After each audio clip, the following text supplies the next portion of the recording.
कक्षा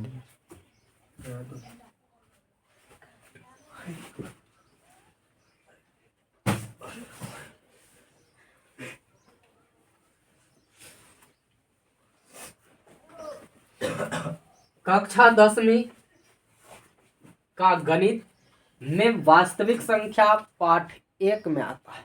कहाँ पर आता है? पाठ 1। तो आज शुरुआत है क्लास का, दूसरा क्लास हो रहा है आज। पहला क्लास यदि आप सब नहीं देखे हैं तो पहला क्लास जाके देखिए, उसमें चैप्टर का रिव्यू किया गया था, क्लास 10 और क्लास 9। ठीक है। और यदि समझाने का तरीका आप सबको अच्छा लगता है तो मेरे वीडियो को लाइक कीजिएगा और चैनल को सब्सक्राइब कर लीजिएगा और उस दोस्त को भेज दीजिएगा जो कि पढ़ने में इंटरेस्ट रखता है, ताकि आपका दोस्त भी बिहार बोर्ड में 450 प्लस नंबर ला सके।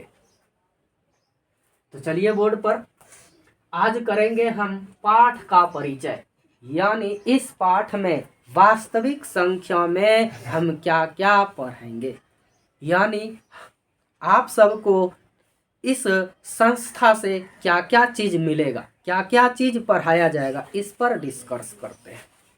तो डिस्कस करते हैं। पहला, यदि हम चैप्टर को जैसे स्टार्ट करेंगे तो सबसे पहले उसका बेसिक कॉन्सेप्ट पढ़ाएंगे जो कि उसकी बेस है। तो बेसिक पहले पढ़ाया जाएगा, उसके बाद बेसिक में क्या क्या है पहले ये हम बता देते हैं। वास्तविक संख्या है, तो वास्तविक संख्या में आप वास्तविक संख्या आया कहाँ से है, तो अभी जस्ट हम क्लास में अगले क्लास में चर्चा किए थे। पहले हम पढ़े थे संख्या पद्धति, पढ़े थे। इसकी चर्चा थोड़ा सा इधर कर लेते हैं, जगह इधर कम है। संख्या पद्धति, तो संख्या पद्धति में अभी थोड़ा डायग्राम बनाए थे अगले क्लास में, इस तरह से बताए थे। हाँ सर। वास्तविक संख्या और होता वास्तविक संख्या, ये हो गया, और ये काल्पनिक संख्या। ठीक है। उसके बाद वास्तविक संख्या को बताए थे, वास्तविक संख्या में परिमेय संख्या क्या बताए थे? परिमेय संख्या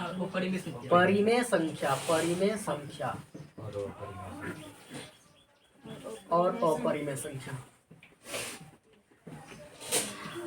ठीक है। तो ये पढ़ेंगे किसमें? वास्तविक संख्या में। देखो वास्तविक संख्या यहाँ है, तो वास्तविक संख्या के अंतर्गत हम क्या पढ़ेंगे? परिमेय संख्या और अपरिमेय संख्या। ठीक है। परिमेय संख्या पढ़ेंगे और अपरिमेय संख्या पढ़ेंगे। इसीलिए हम यहाँ पर और क्या पढ़ेंगे, तो परिमेय संख्या में एचसीएफ निकालना सीखेंगे। क्या निकालना सीखेंगे? एचसीएफ। देखो यहाँ पर पहले अंक गणित की, देखो यहाँ पर क्या वास्तविक संख्या को पहले पढ़ेंगे।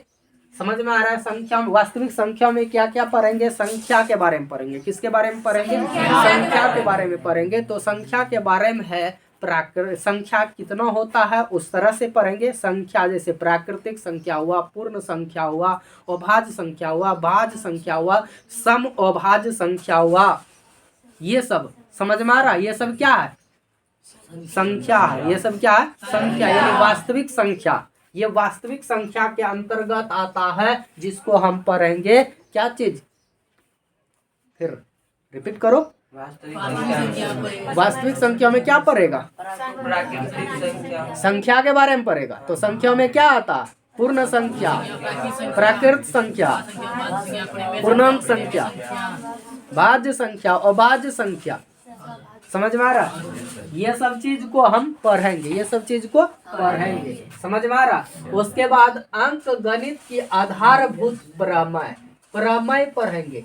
क्या पढ़ेंगे? प्रमेय। तो प्रमेय में क्या पढ़ेंगे? उसमें किसी संख्या को खंड करेंगे, किसी संख्या को खंड करना सीखेंगे।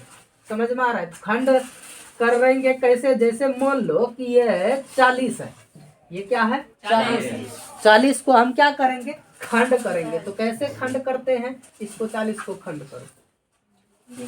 तो 20 दूनी 40, उसके बाद खंड करो 10, उसके बाद खंड करो 5। ये खंड हो गया। इसको हम किस तरह से लिखेंगे? तो इसको लिखेंगे 40 बराबर 2 गुना 2 गुना 2 गुना 5। इस तरह से हम लिखेंगे। और इसको हम लिख सकते हैं 2 पर 3 पावर गुना 5 लिख सकते हैं। इस तरह से लिखेंगे। किस में लिखेंगे? अंक गणित की आधारभूत प्रमेय, आधारभूत के प्रमेय के अंतर्गत इस सब को पढ़ेंगे, इस सब को पढ़ेंगे। समझ में आ रहा? कि पूरे बेसिक से पढ़ेंगे कि इसको अद्वितीय हल यानी एक ही बार, इसको जो है इस तरह से ही हम लिख सकते हैं, एक ही तरह से लिख सकते हैं। इसको हम क्या कर सकते हैं? एक ही तरह से लिख सकते हैं। इसको उल्टा पुल्टा करके नहीं लिख सकते हैं। समझ में आ रहा? इस खंड को इसमें पढ़ेंगे। किसमें पढ़ेंगे? अंक गणित की आधारभूत प्रमेय में। समझ में आया? और पढ़ेंगे हम HCF और क्या पढ़ेंगे? LCM। HCF और LCM। तो HCF क्या है? HCF समझ में आ रहा है? H हायर और ये कॉमन और F फैक्टर। इसका फुल नाम हायर कॉमन फैक्टर। समझ में आ रहा है? इसको इंग्लिश यानी इसका फुल फॉर्म हुआ। इसको हिंदी में क्या कहते हैं? इसको हिंदी में ध्यान दो, इसको हिंदी में मौसो कहते हैं, शॉर्ट नाम। और इसका यदि फुल नाम बोला जाए, फुल नाम क्या होता है हिंदी में? तो महत्तम समपवर्तक। क्या होता है? महत्तम समपवर्तक होता है। समझ में आया? तो HCF का ये फुल फॉर्म था। उसके बाद LCM होता है ना, LCM होता है। तो LCM समझ रहा है?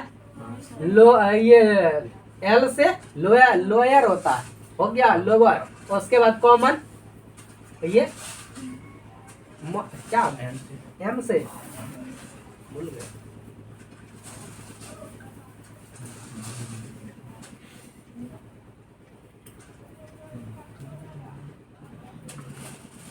मल्टीपल होता है। M से क्या होता है? मल्टीपल, मल्टीपल होता है। समझ में आ गया? और उसके बाद इसका हिंदी नाम लौसो, हिंदी नाम लौसो। समझ में आ रहा? और इसको हम क्या कहते हैं? लघुत्तम समवर्तक।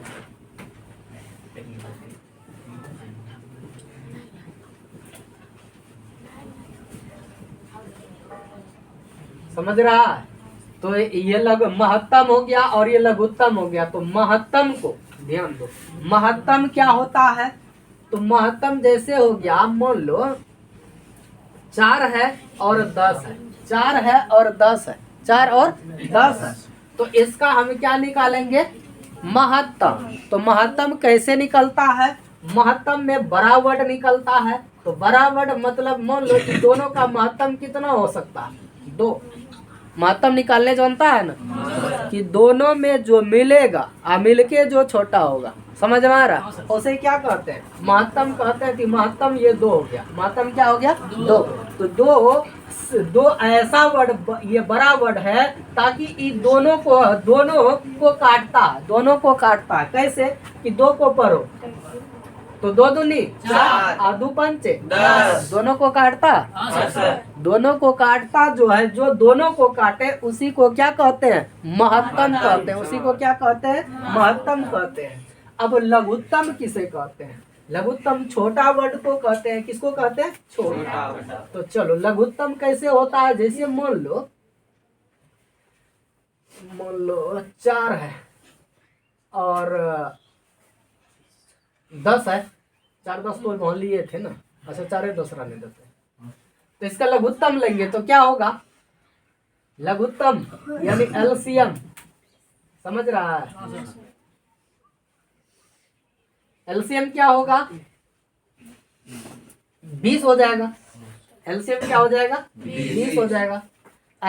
LCM मतलब होता है ऐसा वर्ड ताकि ये दोनों से विभाजित हो।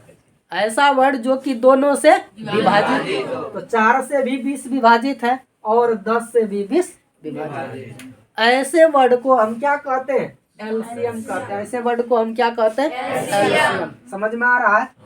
कैल्शियम किसको कहते हैं? एलसीएम छोटा वर्ड होता है क्योंकि उसमें भाग देना होता है। भाग देते हैं छोटा वर्ड बनता है और गुना करते हैं तो बड़ा वर्ड बनता है। इसलिए लघुत्तम में जो है ये क्या है? छोटा वर्ड है। इससे इसमें क्या करते हैं? भाग देते हैं। तो पूरा यदि कट जाता है तो वो क्या है? एलसीएम। इस तरह से निकालने के लिए हम इसमें सीखेंगे। किसमें? एचसीएफ और एलसीएम। समझ में आ गया?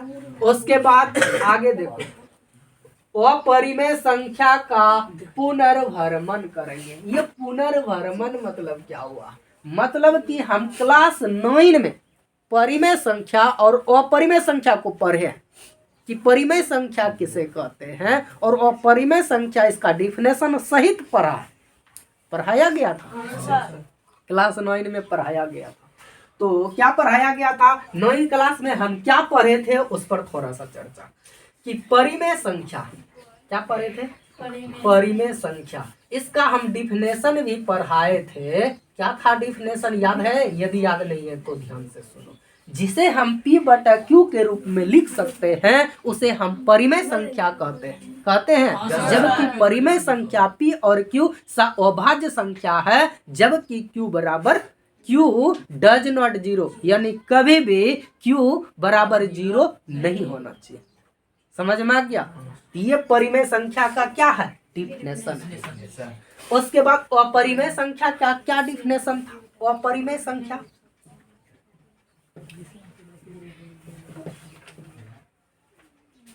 अपरिमेय संख्या समझ रहा है? अपरिमेय संख्या का डिफिनेशन बताया गया था जिसको हम P/Q के रूप में नहीं लिख सकते या जिसका परिपूर्ण रूप से वर्गमूल नहीं निकलता, उसे क्या कहते हैं? अपरिमेय संख्या कहते हैं। समझ में आ गया? ये क्लास तुम 9 में पढ़ा होगा और इसको सिद्ध भी करना था। तो क्लास 9 में कैसे सिद्ध करता था? यहाँ पर दिख रहा है। क्लास 9 में अपरिमेय संख्या को तुम पढ़ा होगा इस तरह से। मान लो कोई वर्ड है, ये रिपीट कर रहा है। इसी को भाग दे करके इस तरह से लिखता होगा, फिर यही वर्ड रिपीट करता है, इस तरह से लिखता था क्लास 9 में। लिखता तो अपरिमेय संख्या को क्लास 9 में उस तरह से लिखता था। लेकिन क्लास 10 में तुम सिद्ध करोगे। क्या करोगे? सिद्ध करोगे। क्या करोगे? जैसे रूट 2 है और प्लस इस तरह से रहेगा और इसको तुम सिद्ध करके दिखाओगे। इसको क्या करोगे? सिद्ध करके दिखाना। समझ में आ रहा है कि इसको मानना है कि परिमेय है और उसको सिद्ध करके दिखाना है कि ये वास्तव में क्या है? अपरिमेय है। समझ में? उसका उल्टा मानना है और उसके बाद उसको सही प्रमाणित करके दिखाना है। ये बात नहीं समझ में आया? समझ में आया? जैसे मान लो ये √2 क्या है? अपरिमेय संख्या, इसका वर्गमूल नहीं निकल रहा है। जिसका वर्गमूल परिपूर्ण रूप से नहीं निकले उसे अपरिमेय संख्या कहते हैं। ये वास्तव में अपरिमेय संख्या, वास्तव में क्या है? और इसको सिद्ध करके कहता है दिखाने के लिए। तो अपरिमेय है ये, इसको सिद्ध क्या करेंगे? वास्तव में तो इसको सिद्ध करना है क्लास 10 में। समझ में आ रहा है? सिद्ध करना, क्योंकि बिहार बोर्ड इसको सिद्ध करने के लिए हर एक साल प्रत्येक बार 3 नंबर का पूछता। प्रत्येक साल इतना भी इंपॉर्टेंट चैप्टर है, इंपॉर्टेंट सवाल है, पूछता है, प्रत्येक बार पूछता। इसलिए उसको सीखना जरूरी है। समझ में आ रहा है? तो कैसे सीखेंगे? ये अपरिमेय है वास्तव में, लेकिन फिर भी कहता है हमको सिद्ध करके दिखाओ। कैसे है ये सिद्ध करके दिखाना? तो इसको सिद्ध करने के लिए तुम्हें इसको क्या करना पड़ेगा? दिख रहा है नीचे? तुमको क्या करना पड़ेगा? √2 को पहले परिमेय मानना पड़ेगा। क्या करना पड़ेगा? परिमेय मान लेना पड़ेगा, यानी गलत मानना है और सही प्रमाणित करके दिखाना। समझ में आ रहा है कि हम खुद गलत करेंगे तब ये ना सही पर आएंगे, प्रमाणित सही होगा। तो पहले गलत मान करके उसके हिसाब से कैलकुलेशन करके तुमको वो क्लास में दिखाया जाएगा, यानी सिखाया जाएगा। समझ में आ रहा है? यहाँ पर सिर्फ शॉर्टकट बात बताया जा रहा है कि तुमको आगे क्या करना। समझ में आ रहा है? ये सब चीज तुमको करना है। उसके बाद आगे चर्चा है। ये सब हो गया, समझा यहाँ तक? तुमको आगे क्या क्या पढ़ना है ये मालूम हो रहा है? तुमको क्या क्या पढ़ना है ये सब चीज तुमको अभी पढ़ाया जाएगा अगले क्लास में, यानी अगला वीडियो जो आएगा उसमें तुमको ये पढ़ाया जाएगा। तो अभी तुमको यहाँ से क्या मिलेगा, क्या क्या चीज पढ़ाया जाएगा, ये तो चैप्टर के बारे में चर्चा हुआ पहला चैप्टर में। अब क्या मिलेगा इस चैप्टर का, और क्या मिलेगा? इतना चीज तो पढ़ाए, अब क्या मिलेगा? अब मिलेगा एनसीईआरटी सॉल्यूशन, मतलब एनसीईआरटी बुक में जितना सवाल है, एनसीईआरटी बुक में जितना सवाल है सभी को हल किया जाएगा, सभी को हल किया जाएगा। समझ रहा है? समझा इसके बारे में? लेकिन इसके पहले थोड़ा सा एक वर्ड इसमें बोलने के लिए आया थी, भूल गए थे, उसको बताते हैं। ये पूरा पढ़ने के बाद पहले उसमें एग्जाम्पल्स दिया जाएगा, यानी उदाहरण को पढ़ाया जाएगा। क्या पढ़ाया जाएगा? उदाहरण को। एनसीईआरटी बुक स्टार्ट होने से पहले उसमें उदाहरण, जितना भी उदाहरण बनता है सारे उदाहरण को यहाँ पर पढ़ाया जाएगा, सारे उदाहरण को पहले पढ़ाया जाएगा, ताकि एनसीईआरटी सॉल्यूशन करने में किसी को दिक्कत ना हो। समझ में आया कि यहाँ पर तुमको क्या मिलेगा? एनसीईआरटी का फुल सॉल्यूशन, यानी एनसीईआरटी बुक में जितने भी चैप्टर दे रखा है सभी का हल मिलेगा। समझ में आया? उसके बाद क्या मिलेगा? सर हल करवा दिए, उसके बाद क्या मिलेगा? उसके बाद मिलेगा एमसीक्यू। एमसीक्यू क्या चीज होता है? एमसीक्यू क्या चीज है? एमसीक्यू मतलब होता है बहुविकल्पिक क्वेश्चन। बहुविकल्पिक क्वेश्चन मतलब विकल्प वाला क्वेश्चन, जिसे हम कहते हैं प्यार से ऑब्जेक्टिव, जिसे प्यार से हम क्या कहते हैं? उसको ऑब्जेक्टिव। एमसीक्यू को ऑब्जेक्टिव कहा जाता है। क्या कहा जाता है? ऑब्जेक्टिव। तो ऑब्जेक्टिव उस चैप्टर में जितना भी बनेगा, उस चैप्टर में जितना भी ऑब्जेक्टिव बनेगा और उसको हल करवाया जाएगा। उसको क्या करवाया जाएगा? हल।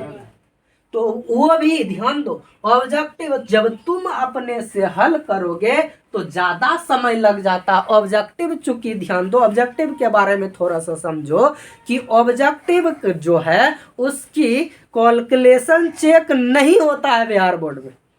तो ऑब्जेक्टिव का क्या चेक होता है? तो ऑब्जेक्टिव का सिर्फ आंसर चेक होता है, और कैलकुलेशन करने में समय ज्यादा लग जाता है। कैलकुलेशन करने में समय ज्यादा लग जाता है, इसीलिए शॉर्ट ट्रिक यहाँ पर बताया जाएगा। ऑब्जेक्टिव को हल करने के लिए शॉर्ट ट्रिक तरीका, यानी ट्रिक दिया जाएगा एकदम बिल्कुल शॉर्ट, कि तुरंत किसी भी सवाल को 1 मिनट के अंदर हल कर सकते हैं। समझ में आ गया? किसी भी सवाल, किसी भी ऑब्जेक्टिव को 1 मिनट के अंदर हल कर सकते हैं, इसका शॉर्ट ट्रिक दिया जाएगा। समझ में आ गया? एमसीक्यू के बारे में समझ में आ गया? उसके बाद क्या मिलेगा? उसके बाद यहाँ पर क्या मिलेगा? जब एनसीईआरटी बुक हल हो गया, बढ़िया समझना, यानी किताब तुम्हारा एक चैप्टर जितना दिया हुआ है वो पूरा हल हुआ। उसमें जितना ऑब्जेक्टिव बनेगा, यानी छोटा चैप्टर है तो छोटा यानी कम ऑब्जेक्टिव बनेगा, यदि बड़ा चैप्टर रहेगा तो उसमें ज्यादा ऑब्जेक्टिव बनेगा, उसको भी करवाया जाएगा। समझ में आ गया? जैसा चैप्टर वैसा ऑब्जेक्टिव रहेगा, उतना ज्यादा ऑब्जेक्टिव रहेगा। यानी छोटा चैप्टर है तो छोटा ऑब्जेक्टिव, बड़ा चैप्टर रहेगा बड़ा ऑब्जेक्टिव, यानी ज्यादा ऑब्जेक्टिव रहेगा। समझा? उसके बाद देखो, उसके बाद तुमको क्या मिलेगा? MISQ, ये ना MIS नहीं है, MIQS मतलब हो गया, M मतलब हो गया मोस्ट, और I मतलब हो गया इम्पोर्टेंट, या QUS मतलब हो गया, QS मतलब हो गया क्वेश्चन। समझ में आया? फिर से समझो, M मतलब मोस्ट, I मतलब इम्पोर्टेंट, और QS मतलब क्वेश्चन, यानी मोस्ट इम्पोर्टेंट क्वेश्चन करवाया जाएगा। मोस्ट इम्पोर्टेंट जो कि बिहार बोर्ड में हूबहू छपता क्वेश्चन आता है, वो क्वेश्चन को करवाया जाएगा, वो क्वेश्चन यहाँ पर पढ़ाया जाएगा। और इसके अंतर्गत प्रीवियस क्वेश्चन आता है। प्रीवियस क्वेश्चन मतलब होता है कि जो विगत वर्षों में क्वेश्चन को पूछा गया है, विगत वर्षों में क्वेश्चन को पूछा गया है। विगत मतलब जो समय बीत गया, जैसे 24 में, 23 में, 22 में जो क्वेश्चन पूछा गया है उस क्वेश्चन को भी बताया जाएगा। समझ में आ रहा है? ताकि उसका यदि बढ़िया से तुम रिवीजन करोगे, बढ़िया से यहाँ पर करोगे, बढ़िया से सीख लोगे, बढ़िया से पढ़ लोगे, तो तुमको ज्यादा नंबर लाने में कोई दिक्कत नहीं होगा। समझ रहा है? ये मिलेगा, क्लियर समझ में आ गया क्या मिलेगा? प्रीवियस क्वेश्चन करवाया जाएगा, मतलब क्वेश्चन बैंक को पूरा हल करवाया जाएगा। साफ साफ शब्दों में समझो, क्वेश्चन बैंक को पूरा हल करवाया जाएगा। क्लियर समझा? उसके बाद ये तुमको फैसिलिटी मिला। उसके बाद क्या मिलेगा? इतना चीज करवाने के बाद भी यदि प्रॉब्लम बचे, प्रॉब्लम तो ऐसे नहीं बचेगा, प्रॉब्लम बचेगा अब लगता है।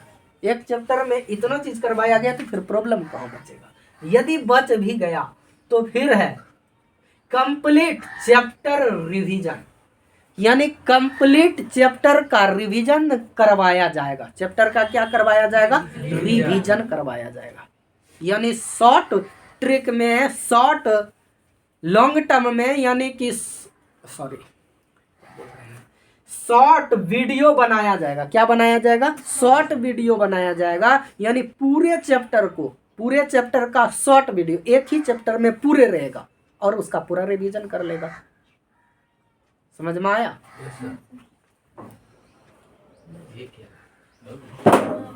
बंद कर दो।